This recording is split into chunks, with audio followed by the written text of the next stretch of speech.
Además, la Biblia declara que Jesucristo es Dios. Vamos a ir a ver. Colosenses 2:9. Colosenses 2:9.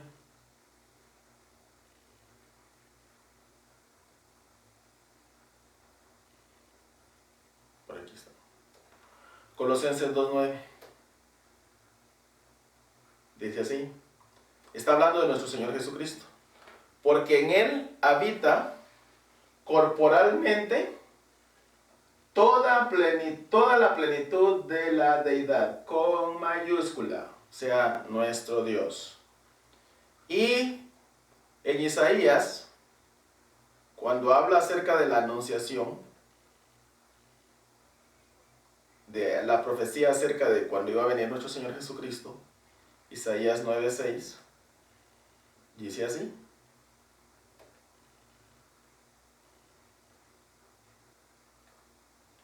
Isaías 9:6. Dice así. Porque un niño nos es nacido, hijo nos es dado, y el principado sobre su hombro, y se llamará su nombre admirable, consejero, Dios fuerte, con mayúscula, Padre eterno, príncipe de paz. Ese es mi Señor, Jesucristo. Él es. Entonces, la declaración de que Jesucristo no es Dios, pero que es el Hijo de Dios, es una declaración que no hace sentido bíblico. Sigamos entonces. El misticismo. En los años 1900 y 1906, en Azusa, 1900 en Azusa, California, y 1906 en Topeka, Kansas, respectivamente, se inició un movimiento que propició que se abrieran las puertas al misticismo en el cristianismo. Y aquí tengo que aclarar que no todas las iglesias que se derivaron de este movimiento son heréticas, no todas, ¿sí? Lo que estoy tratando de establecer aquí es el canal que se abrió en el cristianismo a través de la introducción del misticismo, ¿sí? Y esto hasta el día de hoy ha afectado a muchas congregaciones, incluso pentecostales, neopentecostales y conservadoras. Y por eso es que tengo que mencionar esto, porque este evento lo que hizo fue abrir las puertas al misticismo. ¿Qué pasó? Propició la interpretación alegórica excesiva de las Escrituras. O sea, empezaron a agregarle alegorías a pasajes que no tenían nada que ver con la alegoría, ¿sí? Sabemos que hay pasajes de la Biblia que son alegóricos, pero no toda la Biblia es alegórica. Sin embargo, este movimiento lo que hizo fue agregarle alegoría a casi todas las Escrituras. Y entonces, a partir de ahí, se dio una interpretación errada. ¿Por qué? Porque elevó el conocimiento de la experiencia, ¿sí? Experiencial, el conocimiento de la experiencia y el deleite en lo misterioso, ¿sí? Y propició con ello que todos los creyentes se centraran más en la mística que en el estudio de la palabra y la oración. Eso causó este movimiento. Entonces todo el mundo empezó a buscar las experiencias más que el estudio, más que la oración. Y entonces eso llevó a las congregaciones ¿a qué? A un evangelio místico. Elevó entonces también la emoción sobre la convicción y el sentir sobre la interpretación.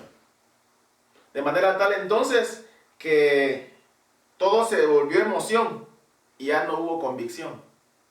Las cosas entonces se hacían más por emoción y se empezaron a hacer más por emoción. Y el sentir sobre la interpretación, o sea, es que yo siento esto, aunque la palabra diga lo contrario, como yo lo siento, entonces le doy más credibilidad a lo que yo siento que a lo que dice la palabra, ¿sí? Entonces, esto hasta el día de hoy nos está afectando seriamente. Estableció como fundamento de vida cristiana los sueños, las visiones, los sentimientos, las experiencias y la nueva revelación. Y no los principios que la misma Biblia establece. Entonces los principios de vida de cada persona ya no tuvieron como fundamento la Biblia misma, sino empezaron a hacer sueños, visiones, interpretaciones de los sentimientos, de las experiencias y aún de la nueva revelación. Es decir, la Biblia ya no está completa porque el Señor tiene que seguirnos revelando y esas nuevas revelaciones son las que ahora se utilizan como fundamento de vida cristiana en muchas congregaciones. Por eso digo, estamos en el periodo después que el apóstol Pablo había profetizado. ¿Sí? Entonces, todo esto vino a afectar el Evangelio. Propició entonces el analfabetismo bíblico, ¿sí? Que ha hecho que muchos perezcan por falta de conocimiento. Eso fue lo que promovió. Entonces, como ya la Biblia también se dejó de lado porque había que darle paso a las experiencias, a las nuevas revelaciones, al sentir, entonces eso propició un analfabetismo bíblico. Y como dice Oseas 4:6, mi pueblo perece por falta de conocimiento.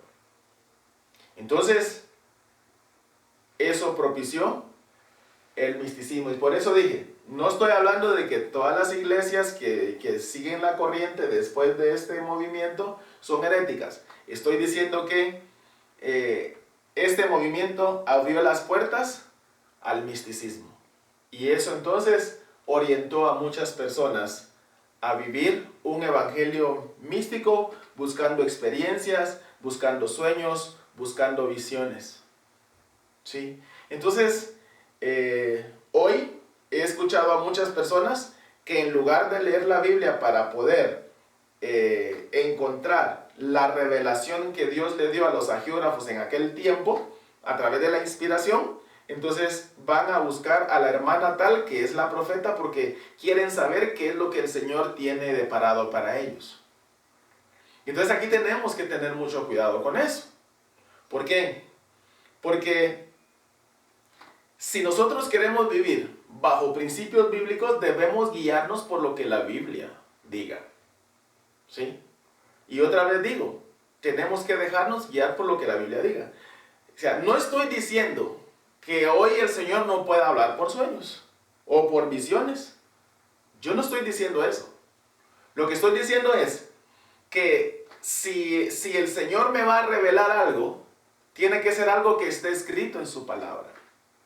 Tiene que ser algo que lo confirme su palabra y no algo que esté fuera de todo contexto bíblico.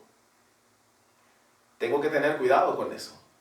Tengo que tener cuidado entonces con el hecho de andar buscando visiones. Porque esa no es la guía, esa no es la vía que estableció el Señor para que nosotros el día de hoy nos guiemos. Hermanos, en serio, para que este libro hermoso que es la Biblia esté en nuestras manos el día de hoy, mucha gente murió. Mucha gente murió, muchos fueron sacrificados. Y hoy nosotros tenemos la libertad de llegar y abrir ese maravilloso libro y leerlo. Mucha gente no tenía esa libertad. Y hoy que tenemos esa libertad, entonces la dejamos por un lado y vamos a buscar la revelación por otro lado. Una revelación temporal cuando que en la Biblia encontramos la revelación verdadera, definitiva y permanente. Entonces, esto es lo que ha propiciado la apostasía. Entonces tenemos que tener mucho cuidado. No dejemos entonces el fundamento principal que es la Biblia. Yo no puedo aceptar que alguien venga a decirme que trae una revelación de Dios si ni siquiera conoce los rudimentos básicos del cristianismo a través de la Biblia. Yo no lo puedo aceptar. Sí, porque he visto personas que hablan de revelaciones y habla de profecías, pero no sabe ni siquiera dónde está el libro de Lucas. No sabe ni siquiera cómo empieza. Entonces, eso es incongruente. ¿Sí? Si hay profecía, tiene que ser de alguien que en realidad estudie la palabra, que medite la palabra y que el Señor le confirme esa palabra a través de algún hecho. Entonces, eso es lo que estamos viviendo el día de hoy. Y por eso decía en la introducción, la apostasía lo que hizo fue orientar a la gente a una falsa adoración. Entonces tengo que hablar así por los tiempos en que estamos viviendo. Porque es importante hacer un alto en el camino y revisar dónde estamos parados. Y si no estamos parados donde corresponde para poder ser arrebatados en aquel día y presentarnos delante del Señor, entonces tenemos que tomar acciones. Pero las acciones que tenemos que tomar no es de refutar, ¿sí? Es de investigar. Usted puede ir a investigar lo que yo estoy hablando en este momento. Vaya, investigue. Porque si usted lo primero que hace es poner resistencia sin investigar, entonces usted está siendo una persona que no se está dejando guiar por la inteligencia, perdón que lo diga de esa manera. ¿Por qué? Porque sabe una cosa, si algo debemos de hacer es que cuando escuchamos algo, tenemos que revisar. Tenemos que revisarlo. ¿Por qué? Porque el Señor no nos ha puesto venda en los ojos para que solamente nos dejemos guiar por lo que nos dicen, sino que el Señor nos ha abierto, nos ha quitado el velo para que a través de su palabra nosotros podamos adquirir conocimiento y a través del conocimiento aplicarlo y ser sabios y vivir conforme a su voluntad para no tener sorpresas en aquel día. Entonces por eso es que tenemos que revisar bien esto. Siguiendo con la clase. Entonces, como resultado, hizo que el estudio de la palabra, el misticismo, ¿sí? Este misticismo hizo que el estudio de la palabra de Dios decayera en las congregaciones y la manipulación emocional aumentara. Por consiguiente, entonces, los creyentes comenzaron a sustituir la verdadera comunión con Dios por una experiencia mística que oxida el entendimiento. Y por eso decía yo que tenemos que aplicar inteligencia, que oxida el entendimiento y produce la sensación engañosa de haber estado en contacto con el Dios de los cielos. Ese es el problema. Ese es el problema. Que entonces, en lugar de tener una verdadera comunión con el Señor a través de la profundidad en el estudio de la palabra, a través de la oración, a través de aplicación de la palabra en nuestra vida, a través de la congregación y a través del ejercicio de los dones espirituales, entonces la gente lo que hizo fue mejor agregar la experiencia mística, guiarse por la experiencia mística, y esa experiencia mística lo que hace es que oxida el entendimiento. Y cuando digo que oxida el entendimiento es porque nubla el entendimiento. Entonces, ese entendimiento nublado produce la sensación entonces de haber estado en contacto con Dios cuando que en realidad no es así. Entonces, aprovechando esta condición, el enemigo levantó falsos ungidos. Imagínense usted. Y se introdujo el misticismo. Entonces el enemigo, aprovechando la ausencia del estudio de la palabra, lo que hizo fue entonces levantar falsos maestros, falsos ungidos, falsos profetas, y ellos introdujeron doctrinas heréticas en las congregaciones.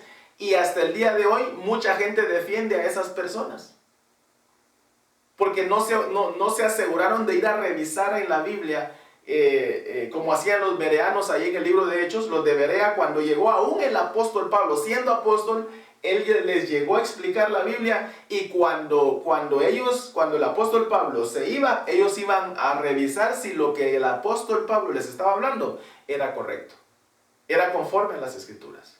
Pero entonces, ¿qué pasa? Entonces, como ya hubo menos estudio de la palabra, entonces se aceptaron fácilmente a esos falsos profetas, esos falsos ungidos, ¿sí? Y ellos introdujeron esas doctrinas heréticas, ¿verdad? Y entonces esas doctrinas heréticas desviaron a todo el pueblo, a la mayoría del pueblo, a una falsa adoración. ¿Sí? Mateo 24 habla precisamente de eso. Mateo 24, nuestro Señor Jesucristo estaba hablando acerca de cuando se iba a levantar ese tipo de maestros y profetas. ¿Sí? Dice así la palabra del Señor. Porque se levantarán. ¿Sí? Dice, porque se levantarán falsos cristos y falsos profetas, y harán grandes señales y prodigios, de tal manera que engañarán, si fuese posible, aún a los escogidos. Entonces estamos viviendo ese tiempo. Estamos viviendo el tiempo en que esos falsos profetas fueron introducidos por el enemigo en las congregaciones, captaron adeptos, y hoy entonces la misma gente los defiende a ellos sin ir a verificar si lo que ellos están enseñando es conforme a la correcta interpretación de la Biblia. Y como dije en la clase anterior, la correcta interpretación de la Biblia es encontrar la revelación que el Espíritu de Dios le dio al hagiógrafo. Y si el Espíritu de Dios que le dio al hagiógrafo está en mí, entonces yo voy a encontrar a través de la iluminación del Espíritu de Dios la interpretación correcta. Entonces, derivado a todo ello, entonces se introdujeron, falsas doctrinas en el cristianismo. Como por ejemplo la doctrina de la prosperidad. La doctrina de la prosperidad que ofrece a un Dios interesado en el dinero. A un Dios que no da nada si las personas no le dan dinero a cambio. Mi Dios no es así. Mi Dios, cuando hubo necesidad de demostrarme su amor, envió a su Hijo Jesucristo a morir en una cruz para que yo fuese salvo, sin que yo pudiera darle algo. Entonces, no puede ser que el día de hoy entonces aparezca gente diciendo, haga un pacto con Dios para que el Señor lo bendiga. Mi Señor me ha bendecido mucho más con la salvación y no tuve que pagarle un solo centavo. Él por su amor me dio la vida eterna. Entonces, este evangelio promueve eso. Promueve entonces un evangelio con metas locales, con metas terrenales. Todo mundo quiere pactar para tener casa, carro y un montón de cosas. El evangelio, y se los he dicho varias veces, hermano, el evangelio me demuestra que nuestro Señor Jesucristo no vino a morir para hacerme rico en este mundo, ni para que yo tuviera posesiones de este mundo, porque todo esto se va a acabar. Mi Señor vino a morir para salvarme, para darme vida eterna. Entonces, yo no puedo aceptar estos postulados entonces. Y hoy, mucha gente se le habla acerca de esta doctrina y lo que hacen es que cierran sus ojos, cierran sus oídos para no ver ni escuchar, y entonces siguen en el camino incorrecto. También entonces, a raíz de todo eso se levantó la doctrina del G12. La doctrina del G12 que promueve básicamente métodos, ¿sí? Que el crecimiento de las iglesias son por métodos. Pero detrás de toda esa careta de métodos hay todo un compendio de prácticas que están siendo guiadas más por demonios que por Cristo mismo. Perdón que lo diga de esa manera, pero es exactamente lo que es. ¿Sí? ¿Por qué? Porque esta doctrina del G12 inició con José María Escrivá de Balaguer, ¿sí? El fundador del Opus Dei en el catolicismo. Este señor adiestró a sus supuestos 12. En esos 12 estaban incluidos 2 de los que fueron papas. Estuvo Juan Pablo y Benedicto, ¿sí? Luego entonces este señor propagó dentro del catolicismo este modelo. Y después entonces adiestraron a alguien en Colombia que se llama César Castellanos, y a partir de ahí empezaron a introducir toda esa doctrina dentro del evangelio. Y esta doctrina tiene como muchas prácticas, como los ejercicios espirituales de Ignacio de Loyola. Entonces, esto, hermanos, es cosa seria. Y eso es lo que muchos practican el día de hoy. Se le habla a la gente y dice, mire, revisa muy bien dónde está. Y lo que hacen oídos sordos. Eso se introdujo entonces en el evangelio. La doctrina de la espiritualización, demonización y de liberación también se introdujo, ¿sí? todo es espiritual, todo es demonio, ¿sí? Si alguien comete un pecado, es que fue el demonio, es que fue el demonio de la lujuria. No hay tal cosa. Cuando yo cometo un pecado, soy yo el que lo cometo, ¿sí? Ningún demonio ni el enemigo me agarran de la mano y me obligan a ir a pecar. Sí me generan la tentación, ponen la tentación alrededor mío, ¿sí? Y yo soy el que decido si peco o no peco. Entonces, cuando yo me presente delante del Señor, el Señor, yo no voy a tener excusa de decirle, Señor, mira, es que fíjate que el demonio tal me hizo pecar, ¿no? Porque el que peca soy yo. Soy yo. Entonces, esta doctrina ha quitado la responsabilidad de velar por vivir en santidad. ¿Por qué? Porque entonces, como son los demonios los causantes, ahora tengo que asegurarme de que no sean los demonios los que vengan a mí, ¿verdad? Para no pecar. Eso no es bíblico. Eso no es bíblico. Entonces, de ahí se ha popularizado mucho el tema de la liberación.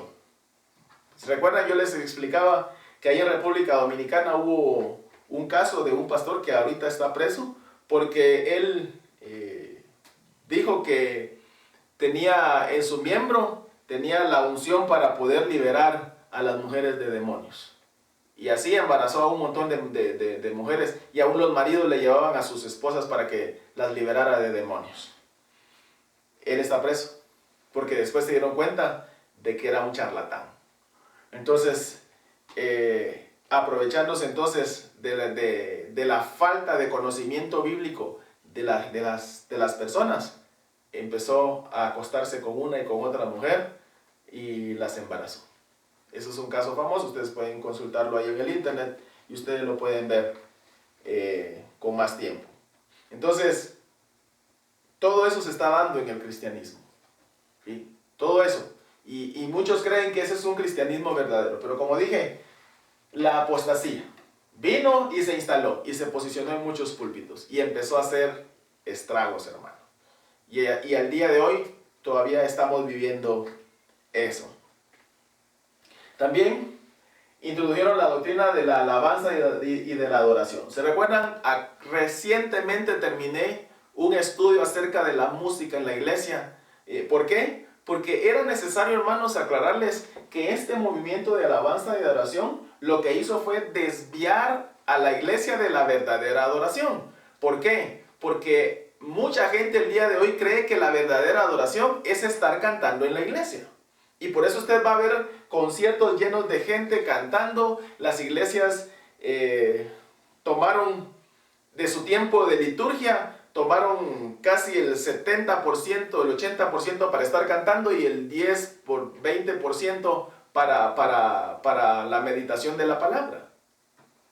¿Sí? Entonces, esta fue una doctrina que afectó seriamente los principios de adoración en la iglesia. La próxima semana ya va a estar los estudios completos en el canal de YouTube que tenemos, Iglesia Mies. Ahí van a estar. Ahorita solo hay uno, está el último mensaje que di acerca de las conclusiones. Pero vamos a agregar todos los mensajes que yo di acerca de este tema para que ustedes lo puedan volver a repasar y puedan, hermanos, a través de esta clase, asegurarse de no dejarse guiar, por la idea de que estar cantando es adorar. Entonces, esto también es parte de la apostasía. No estoy diciendo que cantar es malo, ¿sí? Por eso ahí en esas clases que di, lo rectifiqué varias veces y lo dije varias veces. No estoy diciendo que cantar es malo. Cántele a su Señor, alábele con todo su corazón, deleítese delante de su presencia, ¿sí? Pero sépalo, que la música no lo transporta a usted delante de la presencia del Señor. ¿Por qué? Porque usted ya está delante de la presencia del Señor, porque usted es templo del Espíritu de Dios. Entonces, todo eso está bien explicado en esas clases. También entonces agregaron la doctrina del ecumenismo. ¿Qué es el ecumenismo? El ecumenismo es la unión de todas las religiones por los asuntos afines y dejando de lado sus diferencias. Ese es el ecumenismo. El ecumenismo entonces promueve que todos nos volvamos a reunir en una sola religión, no importando si las prácticas van en contra de lo que establece la palabra del Señor. Vamos a buscar la unión por los puntos afines y vamos a dejar los puntos que nos difieren de lado. Eso no puede pasar.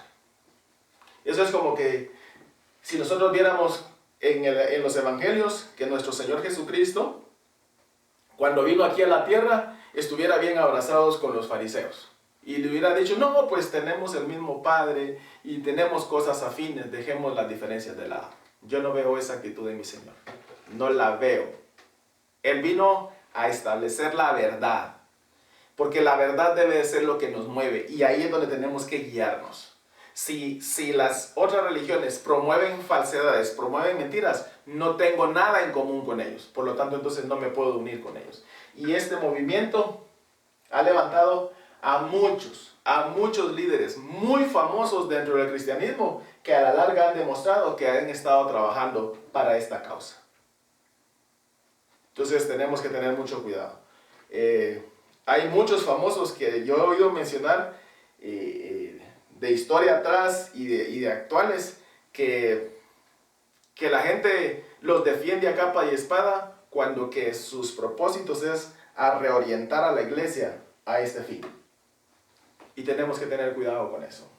También se dio la doctrina de la nueva revelación y de la confesión positiva, ¿verdad? La nueva revelación es, hoy hay que estar buscando profecía porque hay que buscar la nueva revelación del Señor, y la confesión positiva que se introdujo también dentro del cristianismo. La confesión positiva es, yo declaro, yo decreto, ¿verdad? Siguiendo los principios de que lo que yo digo con mi boca, yo atraigo las fuerzas y las energías, ¿sí? Eso se llama metafísica. La metafísica es parte de la brujería, ¿sí? Si yo digo yo declaro, yo decreto, estoy diciendo que lo que yo estoy diciendo con mi boca, estoy atrayendo las energías para que se cumpla.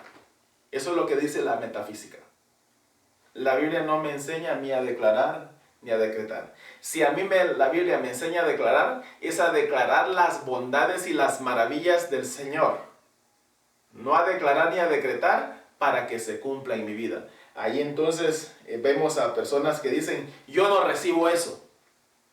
¿Sí? Cuando le dice algo, dice, yo no recibo eso. ¿Por qué? Porque creen que al decir, yo no recibo eso, se pone una barrera espiritual para no recibir lo que va a pasar. Por ejemplo, que alguien diga, mira, ten cuidado porque puedes chocar en tu carro. Yo no recibo eso, dice. ¿Sí? Como creyendo que al decir yo no recibo eso, ellos no van a ir a chocar. ¿Sí? Entonces, como dije, eso se llama metafísica. Son principios de metafísica que la metafísica establece que como nosotros somos criatura de Dios y somos creados a su imagen y semejanza, tenemos el mismo poder de Dios para crear con nuestra boca. Porque la palabra del Señor dice que el Señor dijo, hágase la luz, y se hizo la luz. Entonces, la metafísica dice, nosotros también tenemos ese poder creador con nuestra boca porque somos creados a imagen y semejanza de Dios. Eso es metafísica. Entonces tenemos que tener cuidado.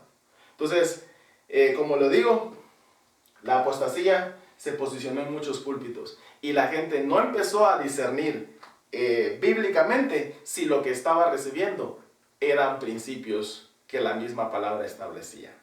Entonces, como verán, estamos en serios problemas. Esta generación, en cuanto al evangelio, hemos sido muy afectados. Y por eso es que tenemos que tener mucho cuidado. Bien. También introdujeron prácticas heréticas en la liturgia de las congregaciones, atribuyendo esas prácticas al mover del Espíritu Santo. Y aquí hay que tener mucho cuidado. ¿Por qué? Porque la Biblia establece que a cualquier persona se le puede perdonar cualquier ofensa, incluso contra el Padre y contra el Hijo. Pero contra el Espíritu Santo, no. Entonces, tenemos que asegurarnos si lo que le estamos atribuyendo al Espíritu Santo es realmente del Espíritu Santo. ¿Sí? Porque entonces aquí nos podemos ver en serios problemas. ¿Qué pasó? Bueno, la risa santa, el reposo de Dios, ¿sí? La risa santa es, la gente empieza a caer como en un trance hipnótico y empieza a estar a reírse a carcajadas. Eh, Eso no tiene nada de edificante, no edifica en lo absoluto. El reposo de Dios es que a la gente se le toca y se cae. Eso básicamente son prácticas de Kundalini, que es una religión oriental que también se infiltró dentro del cristianismo. El vómito santo, comer grama santa, por ejemplo, vimos un video, ¿se recuerdan? Cuando hermano Mario estuvo explicando un video acerca de un pastor, pseudo pastor, perdón, que hizo comer grama a la gente, lo hizo tomar gasolina santa y todas esas cosas que hoy día en realidad dan hasta pena mencionarlas.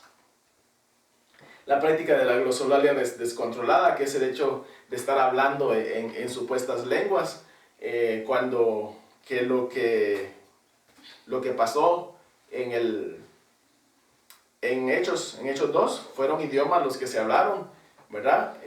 Hoy día por todos lados se oye que la gente supuestamente está hablando en lenguas. No estoy diciendo y no estoy descalificando el don de lenguas, porque el don de lenguas bíblico sí existe.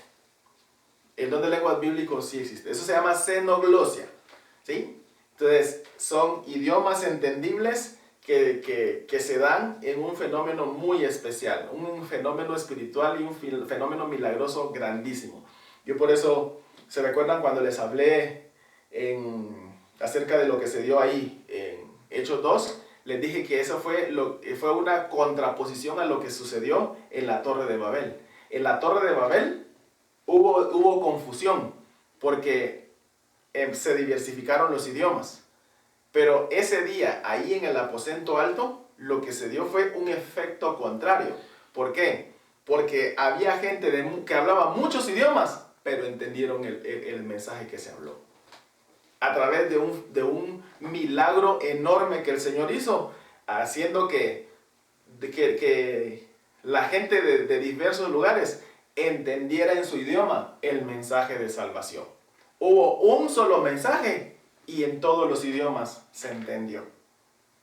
¿Sí? Todo lo contrario de lo que pasó en la Torre de Babel. Entonces, estar manejando este tema de la glosolalia es como una burla para eso.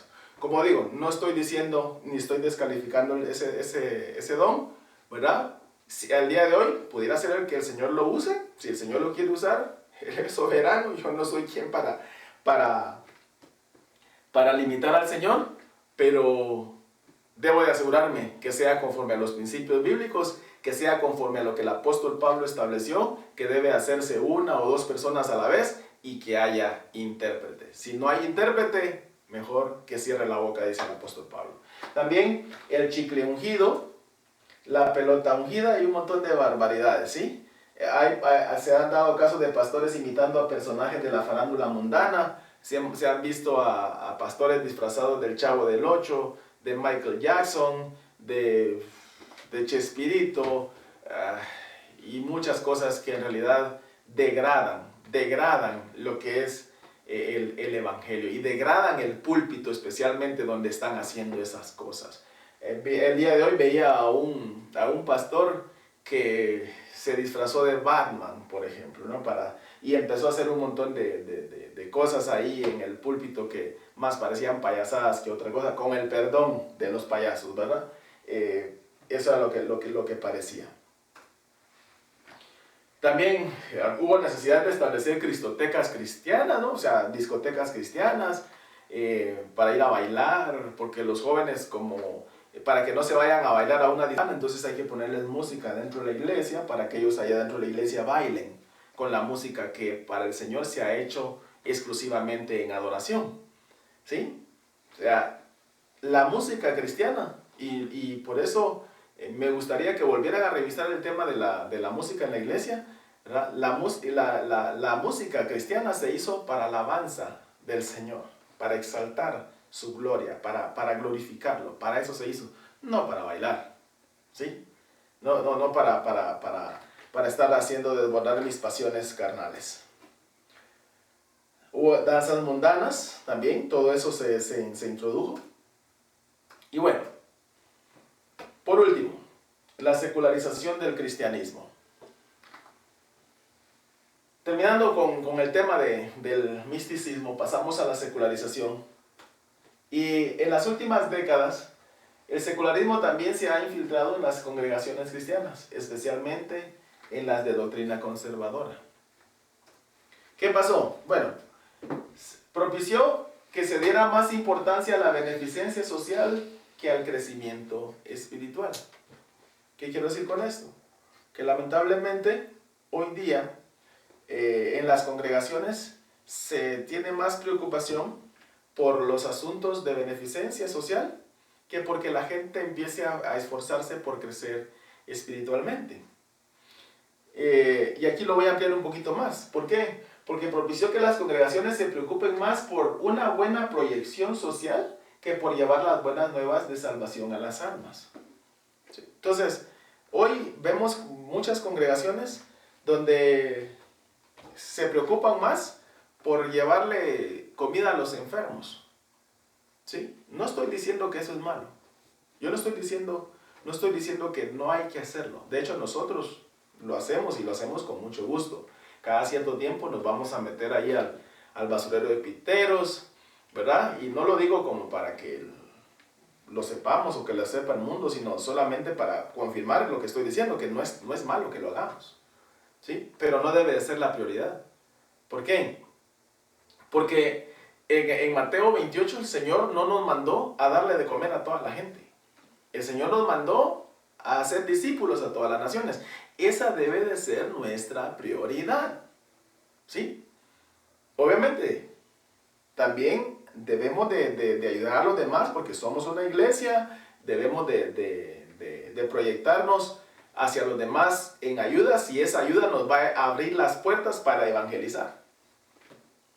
Pero no solamente vamos a hacer las cosas porque para satisfacer las necesidades sociales, materiales, sino tenemos que satisfacer las necesidades espirituales de las sociedades, que es a lo que nosotros fuimos llamados. Entonces, antes de preocuparme yo por irle a dar de comer a alguien, tengo que preocuparme por llevarle la palabra. ¿Sí? Ese es mi punto de referencia. Entonces, hoy día, a la iglesia se le quiere ver como una organización de beneficencia. No es así. No es así. Y se recuerdan cuando yo estaba hablando acerca de los diezmos, cuando di la clase de los diezmos, les explicaba y les ponía una lámina ahí donde decía que una iglesia tomó sus diezmos y empezó a construir casas para los pobres con esos diezmos. Y yo les decía, eso no está malo siempre y cuando hayan cubierto todas las necesidades de la congregación, en efecto de ir a evangelizar y de sostener a la iglesia. ¿Sí? ¿Por qué? Otra vez lo digo, no está malo hacerlo, pero no es lo más importante.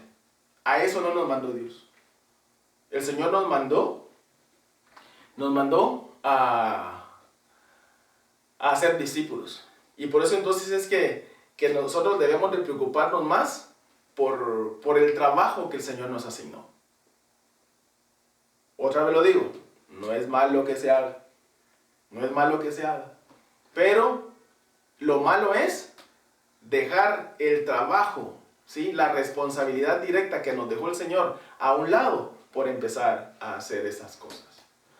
También les explicaba que yo vi ahí en una de las redes sociales que un pastor se disfrazó de pobre y se fue a poner a la puerta de la iglesia que él iba a pastorear para ver cómo era la gente de su iglesia. Y todo el mundo le empezó a aplaudir esa acción. Y se recuerdan que yo les dije, si ese pastor quiere medir a su iglesia por esa vía, está muy equivocado. Porque el Señor no nos mandó a darle de comer a los pobres. En primer lugar, podemos hacerlo y lo hacemos. Pero no nos mandó en primer lugar a darle de comer a los pobres. Nos mandó a evangelizar. ¿Sí? Entonces, antes de irle a dar de comer a ese pobre, yo tengo que preocuparme por llevarle palabra. ¿Sí? Entonces, no estoy diciendo que no lo hagamos. Estoy diciendo que debemos establecer bien las prioridades. ¿Sí? Entonces, eso es lo que ha hecho el secularismo en las congregaciones. También ha introducido en la liturgia prácticas y estrategias empresariales. Yo, por ejemplo, veo, y también lo hacía yo antes, ¿verdad? De poner, por ejemplo, objetivos y visiones y misiones como lo hacen las empresas. La iglesia solo tiene una misión: hacer discípulos en todas las naciones. Punto. Y en eso nos debemos de enfocar. Y entonces, se han introducido muchas estrategias empresariales, tanto así entonces que se le da mucho énfasis al método, a los métodos. Hay que usar métodos, cuando que debemos de utilizar el poder que Dios nos dio para testificar en Jerusalén, en Judea, en Samaria y hasta lo último de la tierra. El Señor nos dio poder para testificar. No son los métodos. Es el poder que Dios nos dio a través de su Santo Espíritu para ir y romper todas esas barreras que el enemigo nos ha puesto para poder evangelizar y hacer discípulos a todas las naciones. Entonces también propició que no se promueva ni se le dé seguimiento a la práctica de las disciplinas espirituales en la congregación. Cuando hablo de disciplinas espirituales hablo de la lectura y estudio de la palabra, la oración, el ayuno, etc. Incluso el ayuno. ¿Se recuerdan? Yo tuve que dar toda una clase de esto. ¿Por qué? Porque una arma tan poderosa como lo es el ayuno, que la utilizó aún nuestro Señor Jesucristo, hoy en muchas iglesias se ha hecho creer que es nada más para hacer dieta o para arreglar el organismo. Así se maneja, lamentablemente. Y yo les demostré con las escrituras que todos esos criterios son errados, no son bíblicos.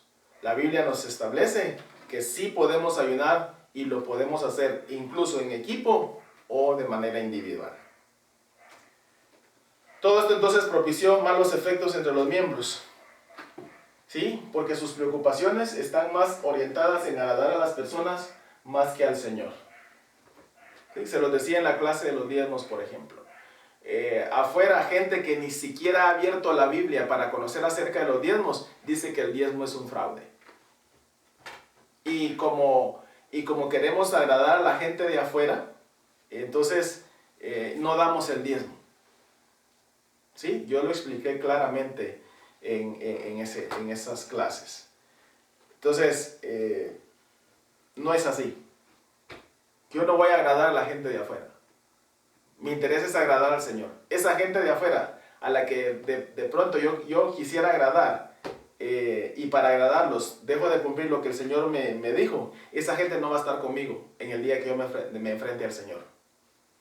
No va a estar ahí. Entonces, yo debo de exclusivamente orientarme a obedecer a mi Señor y agradarle a Él. Si los demás se ofenden por eso, les puedo pedir perdón incluso, pero lo siento. Pero yo voy a mantenerme en la voluntad de mi Padre Celestial. Entonces decía, atribuyen los resultados de alcanzar las almas a las estrategias y métodos y no al Espíritu Santo que nos convence de pecado y que nos da el poder para testificar. No tienen una disciplina de estudio de la palabra y tampoco tienen una rutina aceptable de oración y ayuno. Eso es lo que ha pasado con la secularización del Evangelio. Un poco de conclusiones. La herramienta fuerte que utilizó el enemigo para posicionar la apostasía en muchas congregaciones fue el analfabetismo bíblico. Habiendo logrado el analfabetismo bíblico, el enemigo hizo de las suyas, agregando muchas prácticas místicas y seculares, las cuales orientaron a muchos creyentes a una falsa adoración, inclusive a los escogidos. Por todo lo anterior, entonces, hermanos, confirmamos que la apostasía ya llegó y se apoderó de los púlpitos de muchas congregaciones. Esto confirma entonces el cumplimiento de lo que el apóstol Pablo profetizó en cuanto a que previo a la venida de nuestro Señor, la apostasía se manifestaría. Concluimos entonces que estamos viviendo en la etapa inmediata anterior a la venida del Señor. Por lo tanto, debemos estar seguros que falta muy poco para ese gran día. Y por eso debemos de aprovechar este momento que estamos viviendo para revisar dónde estamos parados. Y tengo que decir que es preocupante ver que muchos, en medio de esta situación, lo que han hecho es tomar esto como descanso, como feriado. Yo se lo decía a los jóvenes el día lunes. Les decía que estoy muy preocupado, porque hay muchos a quienes yo no les he visto la cara. Establecimos una oración diaria para cada una de las congregaciones, porque estamos en tiempos de angustia. Y espero que esas personas que ni siquiera se han conectado a las conferencias de oración estén orando, porque este no es un tiempo para estar de descanso. Al contrario, es cuando más debemos de acercarnos. ¿Por qué? Porque lo decía en mi primer mensaje después de que nos restringieron las reuniones. Y yo les decía lo siguiente, que este tipo de eventos, este tipo de situaciones que estamos pasando, es como un colador, es como un filtro, es como que zarandea el trigo y deja entrever quiénes son realmente verdaderos cristianos y quiénes simplemente son asistentes. Entonces un verdadero cristiano se va a preocupar por acercarse más al Señor, especialmente en estos días. Hay que orar, hay que ayunar, hay que estudiar la palabra del Señor, hay que leer, ¿sí? Hay que participar en la oración en conjunto, ¿sí? Aunque sea por la vía electrónica, ¿sí? Hay que hacerlo. Entonces, tenemos que preocuparnos por ello. Y como les decía a los jóvenes, esto no va a pasar todavía.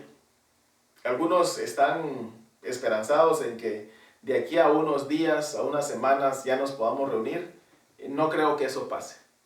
Y eso lo voy a decir en la próxima clase cuando hable acerca del anticristo. Yo no creo que eso pase todavía.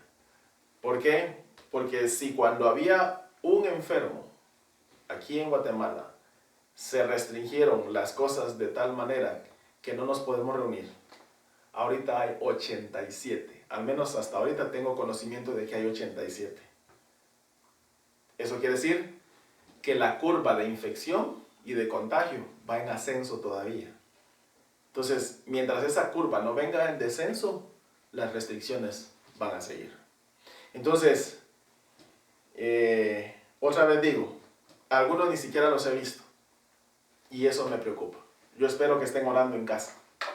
Yo espero que estén estudiando Biblia, que estén buscando su tiempo para acercarse al Señor y no simplemente tomen esto como un picnic aún de la fe.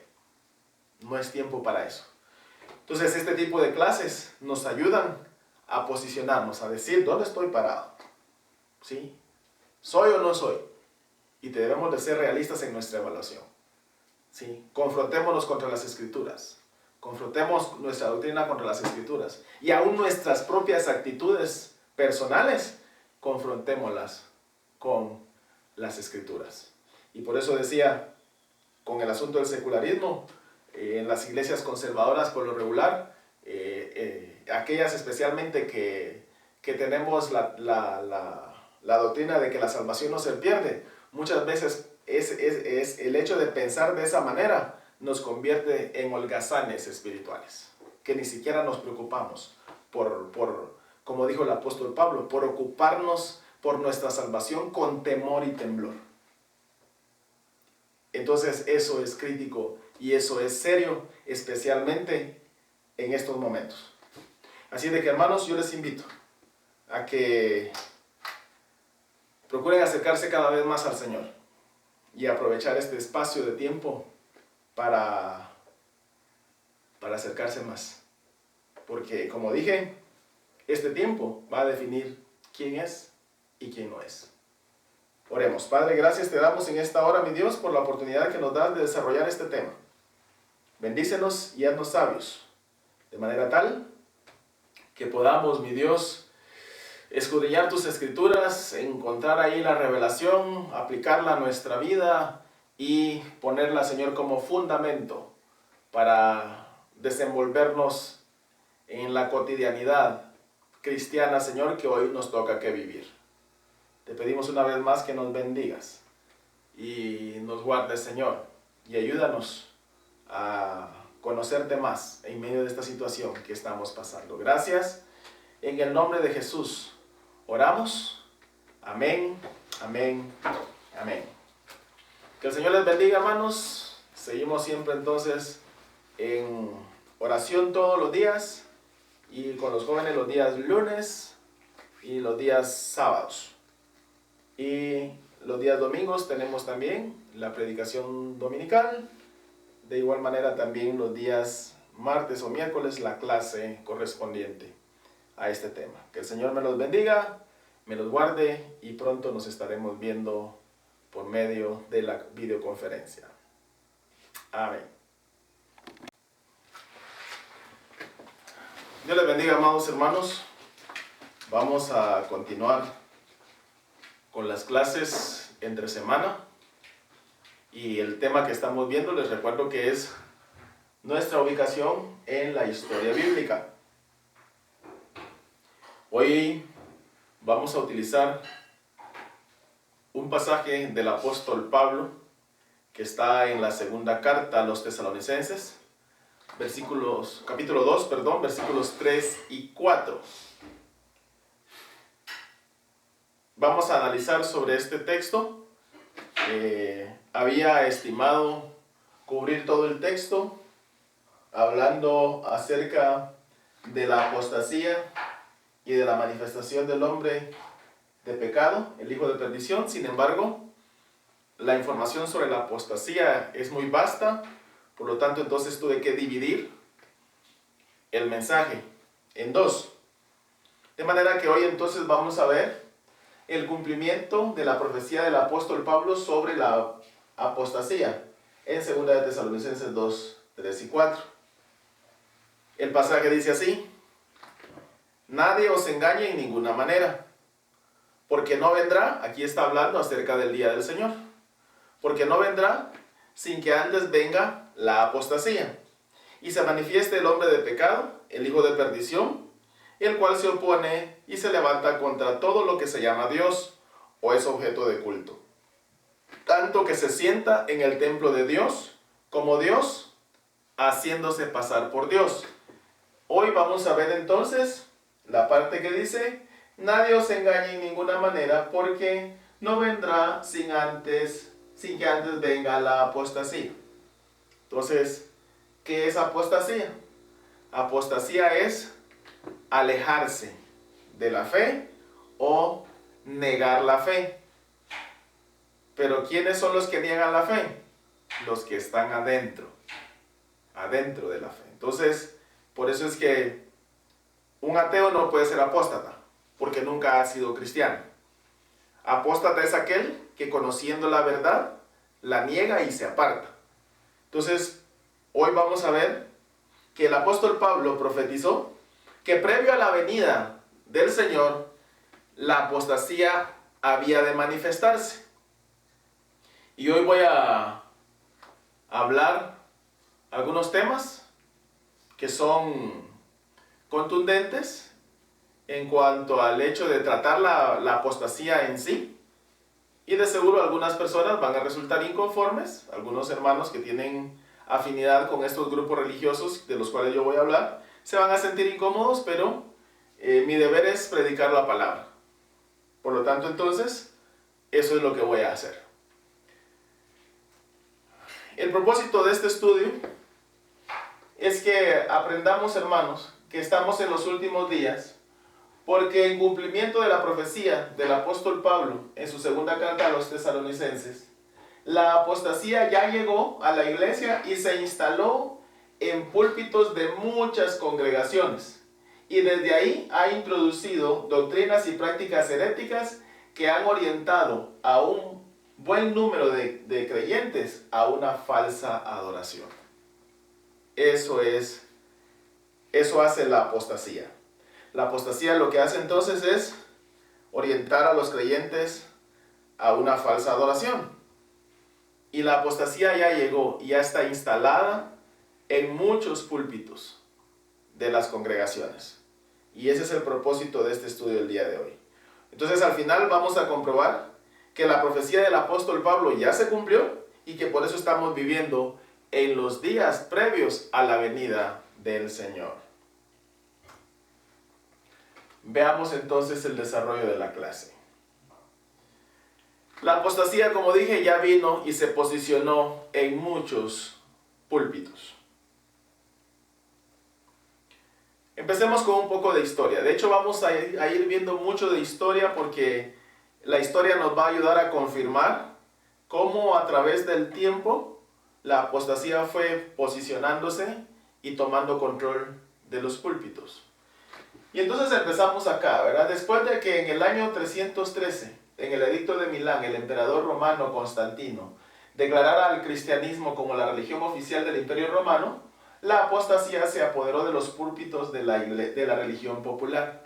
Cuando hablo de la religión popular, estoy hablando de que en aquel tiempo había una sola iglesia cristiana. No estábamos divididos. No estaba el catolicismo por un lado y el evangelio por el otro, y los protestantes por el otro, sino que era una sola iglesia.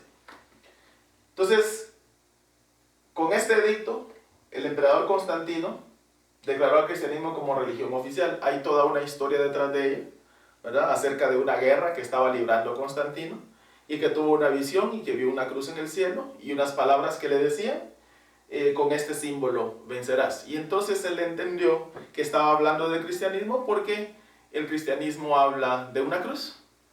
Y entonces a partir de ahí, él oficializó el cristianismo como la religión del Imperio Romano y entonces empezaron los problemas para el cristianismo. ¿Por qué?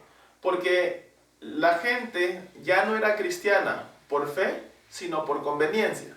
Porque como el emperador había oficializado la religión, entonces no importara si había fe en el corazón, lo importante era obedecer al emperador. Y entonces por eso mucha gente sin fe se introdujo al cristianismo y a partir de ahí empezaron los problemas. Entonces, ¿qué pasó? Fueron quitando paulatinamente la Biblia como fundamento de doctrina y la fueron sustituyendo por bulas papales y resoluciones de concilios. Entonces, ya la Biblia se fue cerrando. De hecho, si vemos en toda la práctica que tenía la iglesia y que aún la parte que se quedó en la religión popular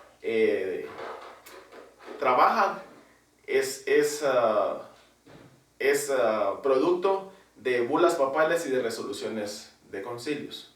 La Biblia por ahí no aparece en lo absoluto. Entonces fueron cerrando la Biblia, ¿sí? Fueron cerrando la Biblia. La Biblia no se usó más, sino más bien lo que era el fundamento de doctrina eran las bulas papales, ¿sí? Y las resoluciones de concilios.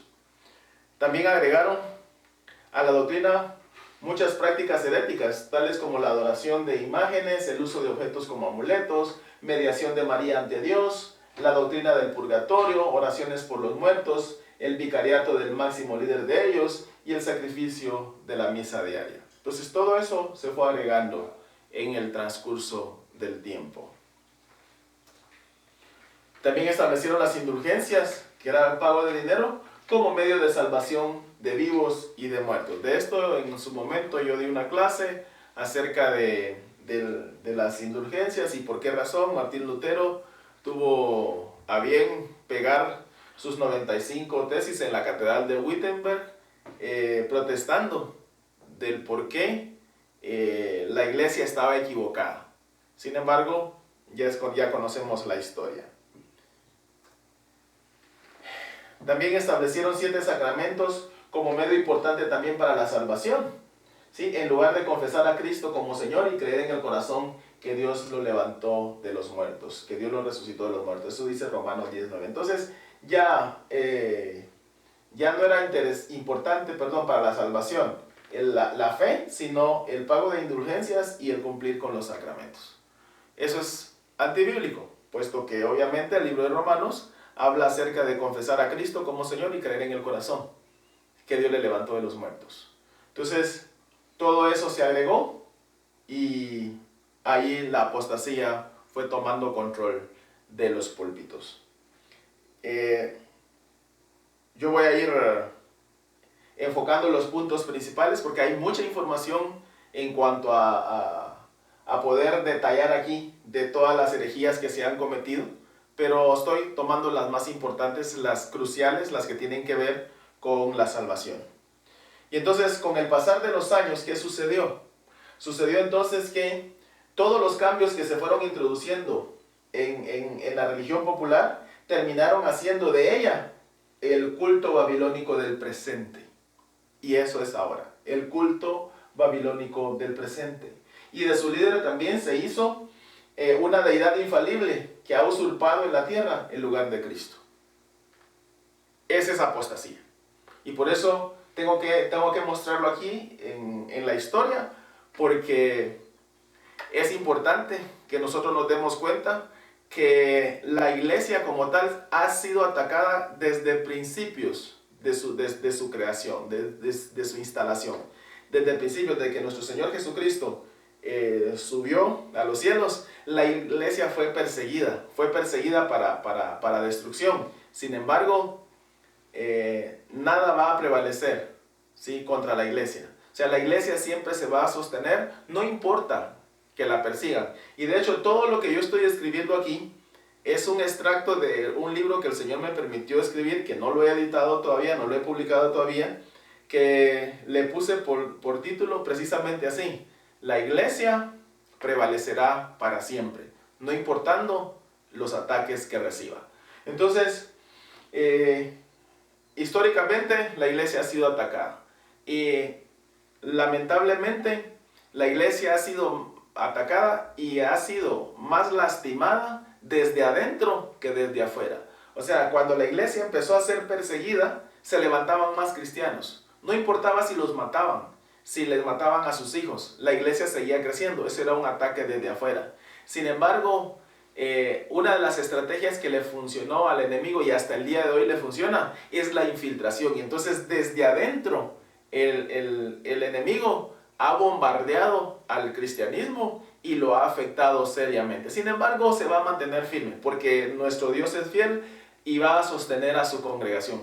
Lo que sí tenemos que tener cuidado es que nosotros seamos parte de esa iglesia, porque lamentablemente este tipo de cosas ha hecho que la gente, creyendo que adora al Señor, siga fielmente en una religión y lamentablemente el resultado van a ser consecuencias graves para las mismas personas. Entonces, por eso es que nosotros tenemos que asegurarnos de eso. Tenemos que revisar el fundamento de nuestra doctrina y debemos de tomar decisiones. ¿Por qué? Porque soy yo el que voy a vivir en la eternidad con Cristo, o me voy a ir al infierno, ¿sí? O me voy a ir al lago de fuego. Entonces, por eso es que tenemos que tener mucho cuidado. Y es nuestra vida, es la vida de cada uno de nosotros. Entonces, por eso es que tenemos que tener mucho cuidado y evaluar. ¿Por qué? Porque la apostasía lo que hace, como dije al principio, es orientar a la gente a una falsa adoración. Y una falsa adoración tiene como resultado que la gente termine en el lago de fuego. Entonces, por eso es que yo tengo que ser muy claro en todo lo que voy a decir, aunque lastime a algunos. Pero lo tengo que decir, ¿por qué? Porque es necesario decirlo para que aquellos entendidos revisen su posición, revisen si efectivamente la doctrina que están aplicando a su vida es una doctrina conforme a la Biblia, y entonces, si es así, se queden tranquilos, y si no, pues entonces que hagan el cambio. Entonces, esto es historia. Entonces, lo primero que vemos es que Constantino, con su edicto, no sé si intencional o no, afectó al cristianismo, al evangelio. ¿Por qué? Porque la gente entonces ya no se convertía al evangelio, sino simplemente formaban parte de la religión. Sigamos entonces.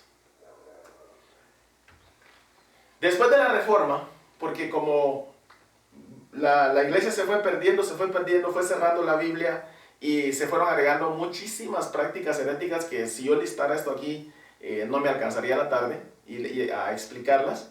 Entonces después de eso, hubo necesidad de una reforma. Entonces Martín Lutero empezó una reforma, hubo quienes le siguieron, pero después de esa reforma, muchos de los púlpitos del cristianismo protestante también fueron secuestrados por la apostasía. O sea, Martín Lutero protestó, escribió sus 95 tesis con la finalidad de reorientar a la iglesia al camino correcto. Y no lo logró a nivel general, pero sí hubo quienes le siguieron. Y de hecho nosotros somos parte de esa reforma. Pero lamentablemente, aún después de ese tiempo, la parte protestante, la parte que seguimos un evangelio reformado, también fue secuestrado. Muchos de los púlpitos fueron secuestrados por la apostasía. Y vamos a ver ahorita un poco de historia también. Por ejemplo, surgió el mormonismo. En 1830 se levantó un señor que se llamó Joseph Smith, que de seguro han oído de él. Yo lo he explicado muchas veces en la iglesia. Él se levantó diciendo que había sido escogido por Dios como profeta para restaurar la iglesia primitiva de Jesucristo. De las supuestas revelaciones que él recibió, escribió el libro del Mormón y el libro de Doctrinas y Convenios, los cuales hasta el día de hoy, hermanos, además de la Biblia, se usan como fundamento de doctrina en la iglesia de Jesucristo de los santos de los últimos días, o sea, en los mormones. Entonces, él recibió una supuesta revelación, ¿sí? Tuvo contactos con seres angelicales que le hablaron y que le dictaron una nueva escritura. ¿Por qué? Porque había necesidad de restaurar la iglesia primitiva de Jesucristo para estos últimos tiempos. Entonces agregaron doctrinas a la doctrina, prácticas ajenas a la Biblia, como por ejemplo el matrimonio eterno y el bautismo de los muertos. Cuando que la Biblia nos habla de bautismo de nosotros los vivos y ya teniendo conciencia de lo que estamos haciendo, ¿sí? Y del matrimonio eterno, y habla del matrimonio eterno cuando que el Señor Jesucristo, nuestro Señor Jesucristo, estableció y dijo claramente que en la eternidad no vamos a tener matrimonios, ¿sí? Ahí vamos a ser como los ángeles. Entonces, todas esas doctrinas se fueron agregando. Pero el Señor mismo, a través del apóstol Pablo, en la carta a los Gálatas, establece que cualquier revelación ajena al verdadero evangelio es maldita. Cualquier revelación ajena al evangelio es maldita, ¿sí? No importando si aún fuera revelada por seres celestiales. Gálatas 1:8. Vamos a leerlo. Gálatas 1:8. Por aquí lo tenemos. Gálatas 1:8. Dice así: mas si aún nosotros, o un ángel del cielo, ¿sí? Mas si aún nosotros, o un ángel del cielo, lo voy a leer aquí, mas si aún nosotros, o un ángel del cielo, os anunciare otro evangelio diferente del que os hemos anunciado, sea anatema. Anatema es maldito, ¿sí? Entonces, no podemos aceptar entonces que a Joseph Smith el Señor lo haya llamado para una nueva revelación, para agregarle revelación a la Biblia, porque había necesidad de restaurar la iglesia primitiva. Eso es herejía, eso es falsedad, eso es apostasía. Entonces, vemos cómo en el transcurso del tiempo los púlpitos fueron capturados por la apostasía. Sigamos. El surgimiento de los adventistas. En 1831 se levantó un ex militar y predicador bautista, y oigan bien, era bautista, llamado William Miller, quien aplicando un modelo matemático a Daniel 8:14 sobre sobre los 2300 días, interpretó que Jesucristo regresaría el 21 de marzo de 1843 o el 21 de marzo de 1844. Algunos hablan del 22 de octubre de 1844. Aquí.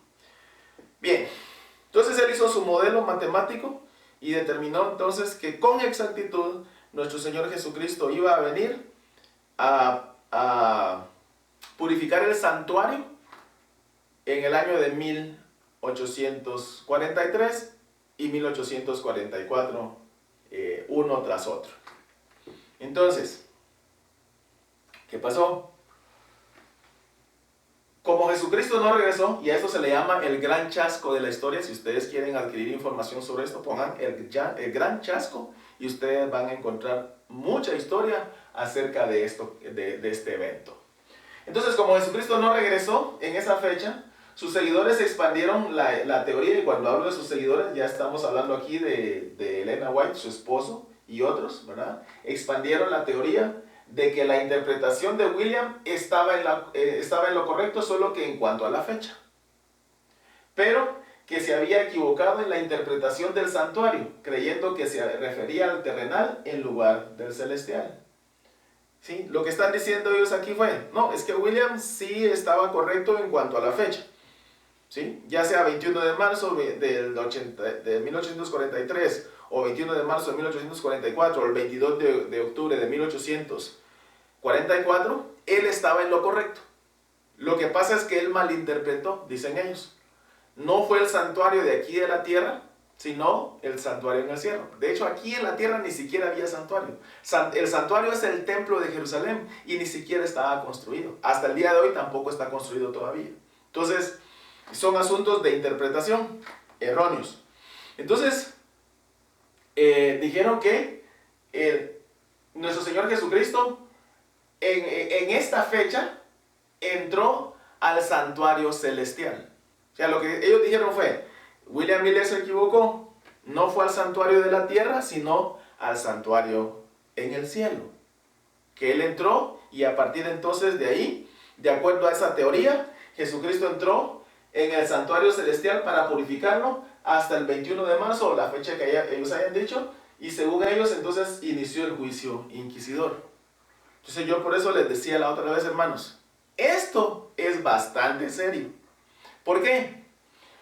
Porque si nuestro Señor Jesucristo entró al lugar santuario, en el lugar celestial, entró en el santuario celestial hasta en esta fecha, hasta en esa fecha Él presentó su sacrificio al Padre. ¿Esto qué quiere decir? Que todos los pecados entre el tiempo que nuestro Señor Jesucristo ascendió y esta fecha no han sido perdonados. Y eso es sincero. Eso es completamente antibíblico. Hoy tratan de maquillarlo de algunas maneras, pero ese fue el pensamiento inicial que ellos tuvieron. Entonces, posteriormente agregaron la doctrina del sábado, para lo cual entonces también crearon su propia versión de la Biblia llamada Palabra Clara, en inglés es Clear Word, ¿verdad? En la que alteraron varios pasajes para hacer parecer que todavía es una obligación guardar el día sábado en este periodo de la gracia. Ellos lo hicieron. Ustedes pueden buscar una Biblia, Palabra Clara, y vayan a corroborar lo que yo les estoy diciendo, y verán que los pasajes que habla del séptimo día, los cambiaron y los sobredimensionaron para hacer parecer que el día de hoy todavía debemos de guardar por obligación el día sábado. También agregaron la doctrina de que el infierno no existe, o sea que los malos se van a extinguir, no van a existir más y solo los buenos van a vivir. Bueno, la Biblia establece que nuestro Señor Jesucristo, habiendo ofrecido un solo sacrificio, oiga bien, un solo sacrificio, se sentó a la diestra del Padre. ¿Qué es la diestra del Padre? Es la presencia del Padre. ¿Sí? Él está a la par del Padre. El santuario se caracteriza porque allí está la presencia del Señor. Entonces, nuestro Señor Jesucristo está a la diestra del Padre desde el momento que ascendió de aquí de la tierra. Y no entró ahí hasta en 1843 o 1844. Además, la misma palabra establece que Él está abogando por nosotros, porque el 1 de Juan 2:1 dice que abogado tenemos para con el Padre si es que pecamos. Eso es Biblia.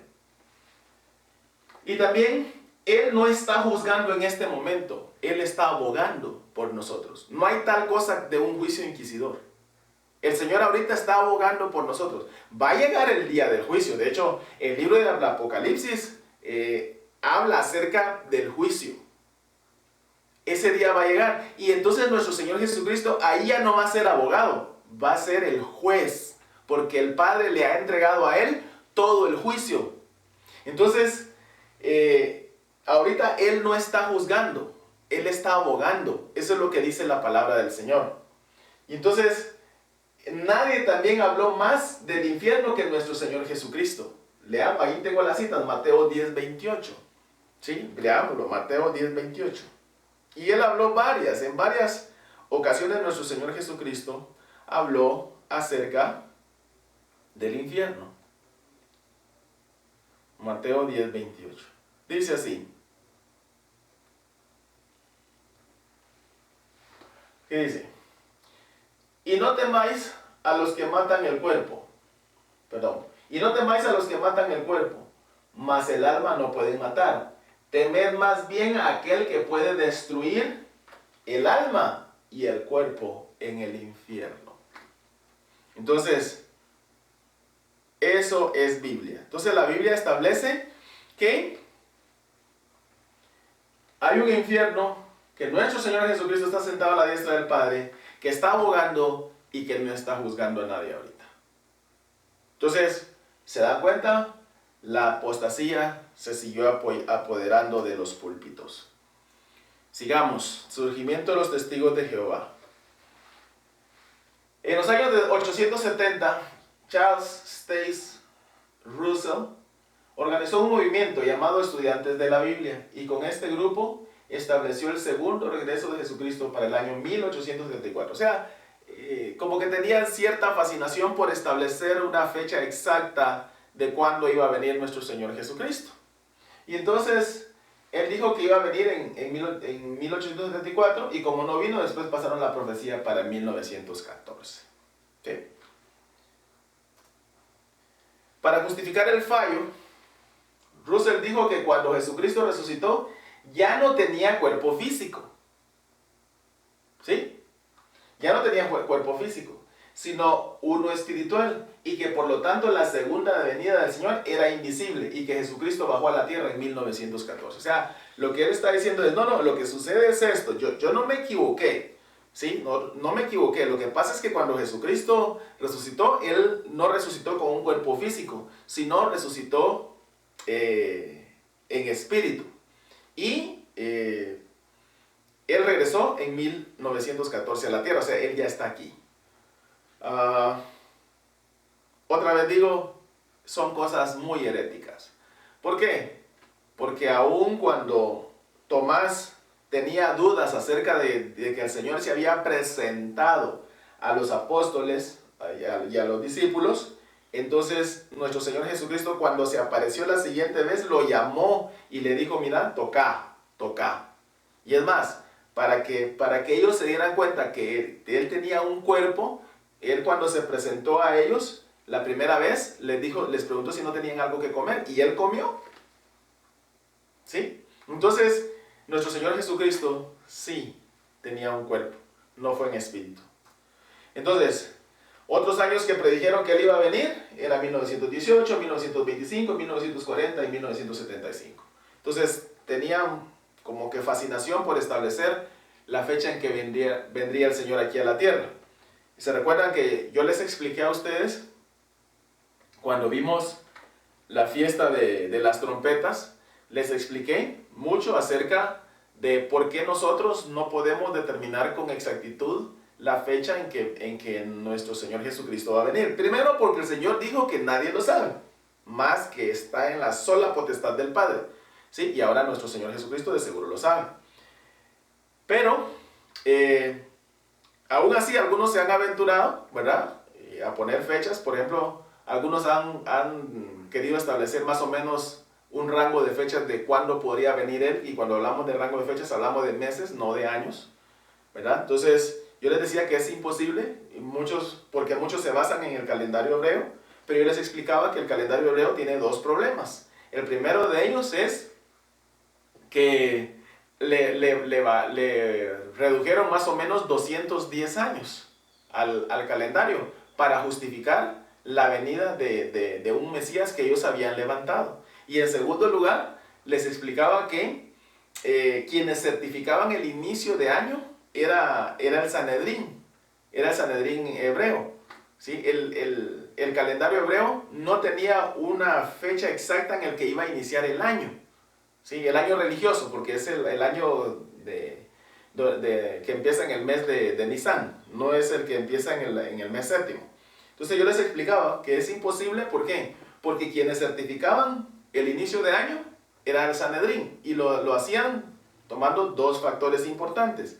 Primero era que la cebada estuviera madura, que la cebada estuviera Aviv. Aviv quiere decir madura, por eso es que en hebreo el primer mes es el mes de Aviv. Entonces, tenía que estar la cebada Aviv, o sea, madura, y segundo, la siguiente luna llena a que la cebada estuviera madura, ahí empezaba el año. Entonces, eso era certificado por el Sanedrín. Sin embargo, el calendario que tienen los hebreos, el día de hoy, lo dejaron fijo. Y empezaron a hacer ciertas alineaciones con los planetas para determinar cuándo empezaba el año. Y eso no les va a calzar. Por eso es que ese calendario no se puede usar mucho de referencia como para establecer los tiempos del Señor. Y entonces al final yo les decía que hay un rango de fecha aceptable en el que el Señor va a venir. Y yo se los explicaba. Y les decía que el rango más aceptable de fechas para que venga el Señor es entre el 1 de enero y el 31 de diciembre de cualquiera de estos años. Si quieren fechas, ahí está. Para aquellos que andan buscando fecha, está entre el 1 de enero y el 31 de diciembre de cualquiera de estos años. No falla. ¿Por qué? Porque el Señor ha dicho que nadie lo sabe. Entonces, toda esta gente fascinada por eso, se dejó llevar por sus emociones y empezaron a establecer fechas de cuándo vendría el Señor a la tierra. Sin embargo, el Señor hasta el día de hoy no ha venido. Entonces también introdujeron prácticas heréticas como que el Señor no es omnipresente. Como que Dios no es omnipresente. Y también haciendo una interpretación aislada de todo contexto bíblico de Isaías 43, 10, 11, introdujeron la doctrina de que Jesucristo no es Dios. Es el Hijo de Dios, pero no es Dios. No entiendo esa fórmula. Pero así es como dicen ellos. Aquí ellos tomando esta cita, Isaías 43 del 10 al 11. Vamos a ir a verla. Isaías 43 del 10 al 11. Hicieron una interpretación aislada, ¿sí? Porque yo siempre les he dicho, la Biblia es integral. Yo no puedo levantar una doctrina de un versículo, de varios versículos, extraerlos de la Biblia y olvidarme de todo el contexto bíblico, ¿sí? Entonces, ellos hicieron esto, Isaías 43.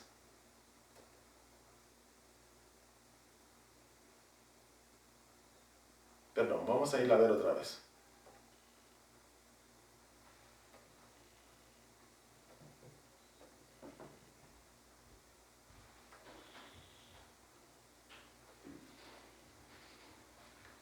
Aquí está. Vosotros sois mis testigos, dice Jehová, y mi siervo que yo escogí, para que me conozcáis y creáis, y entendáis que yo mismo soy. Antes de mí no fue formado Dios, ni lo será después de mí. Yo Jehová, y fuera de mí no hay quien salve. ¿Sí? Entonces ellos tomaron este versículo y dijeron, no hay otro Dios que Jehová. Entonces a Jesucristo dijeron, Él no es Dios, es el Hijo de Dios, pero no es Dios. Y del Espíritu Santo dijeron que es la fuerza impersonal del Señor. cosas serias, ¿no? Para justificarlo, crearon su propia versión de la Biblia llamada Traducción del Nuevo Mundo, en la cual alteraron todos los pasajes que sustentan que Jesucristo es Dios. La Biblia declara que el Señor es omnipotente. Aquí es declara. La Biblia declara que el Señor es omnipotente, o es omnipresente, perdón. Jeremías 23, 24. Vamos a ir a ver. Jeremías 23, 24.